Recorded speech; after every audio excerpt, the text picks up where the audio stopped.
should not be doing this comparison, but I'll go ahead and do it. Money market fund versus shares. We'll start with the shares. You decided to invest in 3 different companies that are totally in 3 different sectors just to diversify your investment in case of any risk. You decided to go and invest in StanChart, which is in the banking sector. You also decided to invest in Bamburi Cement Limited, which is in the construction sector. And you also decided to invest in East Africa Breweries Limited, which is in the manufacturing sector. All these 3 companies are in 3 different industries, so you are sort of safe, okay? Because this is a risky investment. All these companies are listed in the Nairobi Securities Exchange market. Some of these calculations that I've used are actual ones, and I'll explain. One common thing about these 3 companies is that they already closed their books. So some of these numbers that I'm going to show here that are actual are not going to apply in case you're going to invest in these companies. Anyway, so all these companies closed their books in September, and I'm going to use data for July just to show you the difference. The price of StanChart share as at July, the end of July, when you check in the Nairobi Securities Exchange market, was going for 190 shillings per share.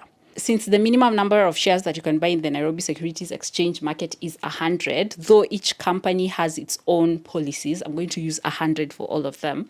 You, as an investor, you decided to buy the minimum shares, which are 100. So how much will you spend? You will spend 190 shillings per share times the 100 shares that you've bought.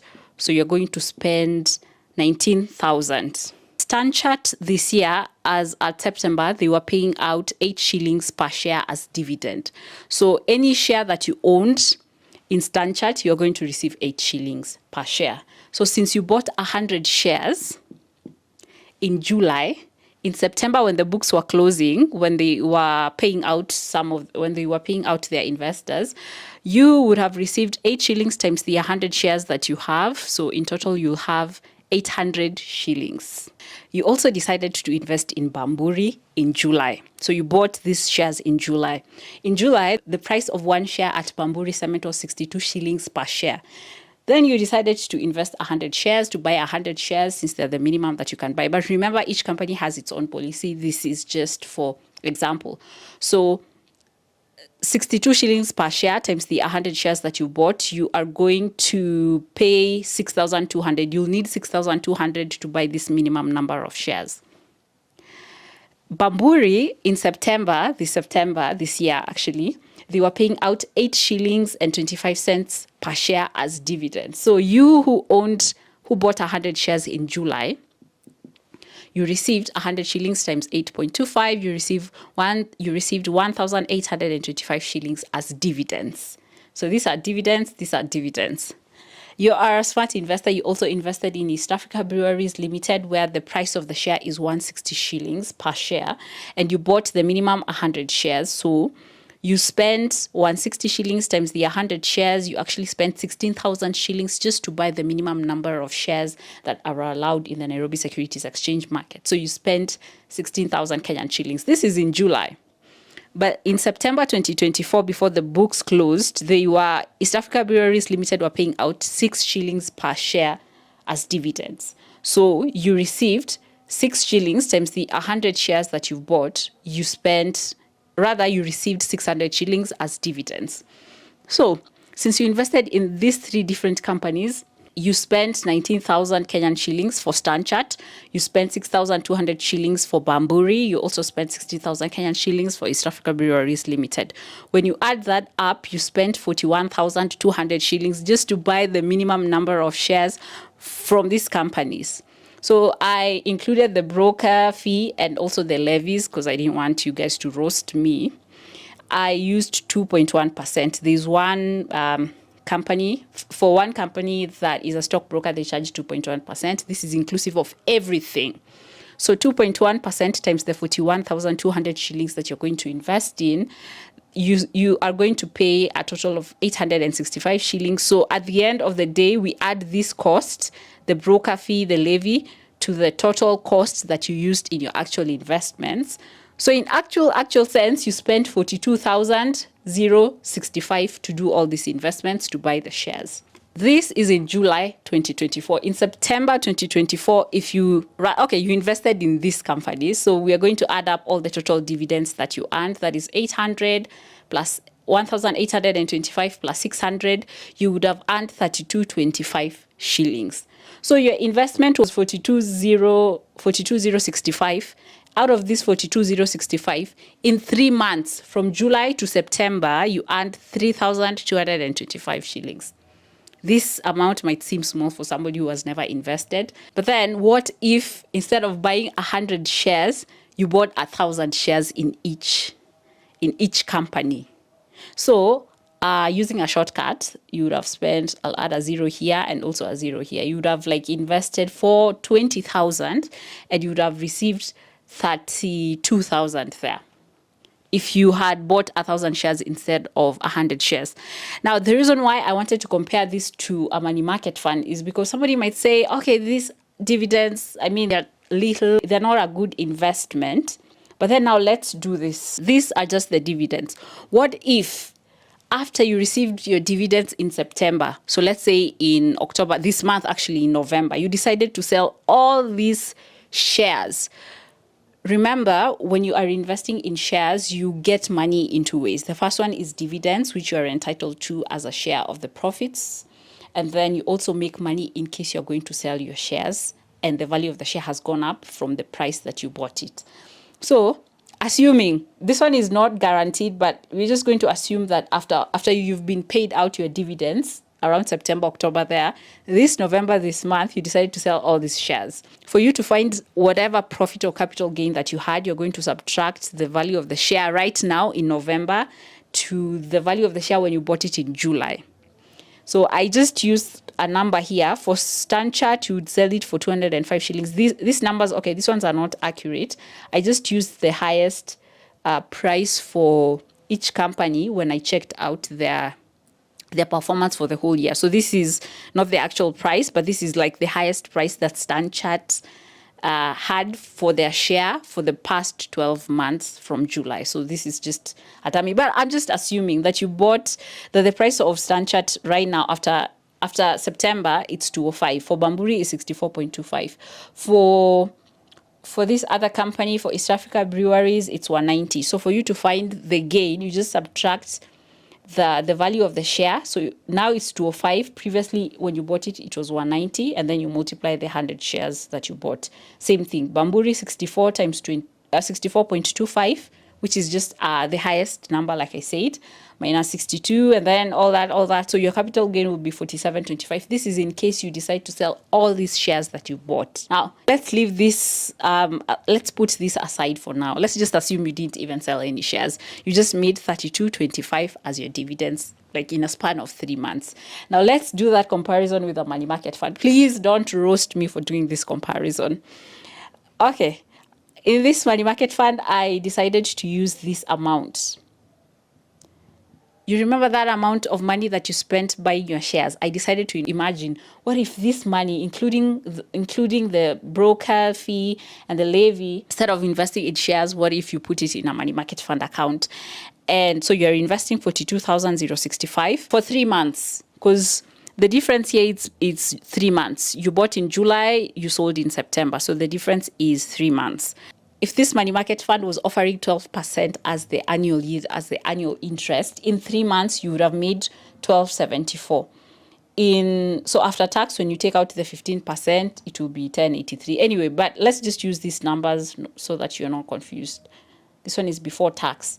I used a calculator. Just search Ivy Oyori Money Market Fund Calculator. You'll find a Money Market Fund Calculator on my website, which is going to help you do these calculations. You just key in 12%, 3 months, and all that.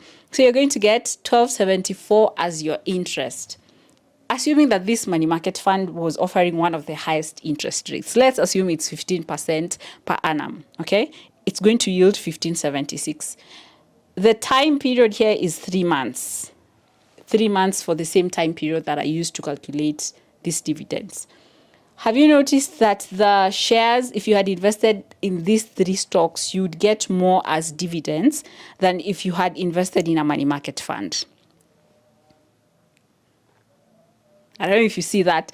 Even for the highest money market fund, it's 1596. This one is even without the tax, with After tax, it's going to be 1356. But for 3 months, if you are to put the same amount of money in a money market fund, the amount will be 1596, which is less compared to this. What's the point? Shares will almost always earn you a higher income than a money market fund account, if and only if you're going to earn dividends. You've seen that we've done these calculations, and using this almost accurate examples for real companies that paid out dividends this year, you can see that this amount of money, if you had invested it in these 3 companies, then you would have earned this amount of dividends than if you had invested the same amount of money for the same time period, which was 3 months. The second thing is that shares are more risky than money market funds. Remember, this company paid out dividends. What if this company this year did not pay out any dividends? What if this company this year did not pay out dividends? But you'll notice with investing in shares in the Nairobi Securities Exchange market is that sometimes companies don't pay out dividends in as much as they have a history of paying out dividends, depending on what they are planning to use the profits for. Sometimes they might want to reinvest back into the business. Sometimes these companies, not these ones, but companies listed in the NSE market might not perform as well as they expected, and they might decide to not pay out any dividends. So they are more risky, but then they are more rewarding. And even with this calculation, you saw that in case you had sold these shares and you not only made dividends, but after you earned your dividends, you made payments, or rather you sold your shares, you would have earned a capital gain. But then again, shares are more risky because this amount of money is also not guaranteed. What if the value of the share of the company that you invested in went down, and instead of you gaining, you lost? The second difference is in terms of time. Money market funds use the concept of time in their calculations. It's like there's time value for money with money market funds. You saw that we used 3 months in doing these calculations. But for shares, in this example, I assumed that you bought the shares in July, since these companies, Sunchurch, Bamburi, East Africa Brewery Limited, were going to pay out their dividends in September. So it doesn't make a difference whether you bought these shares in July, whether you bought these shares in June, whether you bought these shares in January, whether you bought these shares the previous year or the other year. This was going to be your dividends. This is the dividends that you would have earned in case you invested in these companies with these calculations that I've shown you. Like, the dividends does not factor time. Dividends are just earned, they are decided upon. So in case you even buy shares before these books close, because I had explained earlier that these 3 companies paid out their books closed in September. So in case you had bought the dividends in August, you would still earn these dividends. But in case you had invested this money in a money market fund account, you'd earn less than this, because these calculations are for 3 months. So in this calculation, we would have used 1 month. So you can see that dividends from shares don't really factor in time, but money market funds factor time. Time is of the essence when you're putting your money in a money market fund account. For shares, the concept of time comes in with capital gain. You're buying shares because you can see that the value of this share it's 190. So you expect that this share, the price of this share will go up. You don't know what time frame, probably in 3 months, probably in 6 months, probably in years, it's going to increase. So that's where the concept of time comes in. But in terms of calculating the money that you're earning, money market funds factor in time to calculate the interest, whereas dividends don't really factor in time. So shares are more risky. Money market funds are less risky. Dividends from shares do not factor in time as long as you've bought the shares before the book closure, before the books of these companies close. For money market fund, time is of the essence. The other difference is in terms of accessibility. If you want your money quick, you want it right now, you have an emergency, put your money here. But if you don't mind leaving your money somewhere with a speculation of 2 years, 10 years, 10 years time, you're going to get back your money, then put your money here. Because buying and selling of shares is not as quick as you just tapping a button and you getting your money. You have to sell your shares, you have to find a market, you have to find buyers for your shares, which might take time depending on how the value of that share is, or depending on how attractive the shares of the company that you've invested in. Whereas for a money market fund, you just make a request to get your money. If you are expecting to access your money easily here, no way, because dividends are usually paid out once a year or sometimes twice a year, depending on the company. So you have to wait for that period of time to get this money. You have to wait for a whole year to get these dividends. Whereas for money market fund, you can get your money anytime. Which one would you put your money in? Do you think you'd put your money in shares, in risky investments that have higher returns, or are you a low risk investor that you just want to put your money here where it's safe, you can access it anytime, but the returns are not as rewarding as you expect them to be? Please share your thoughts on the comments, like this video, and see you in the next video.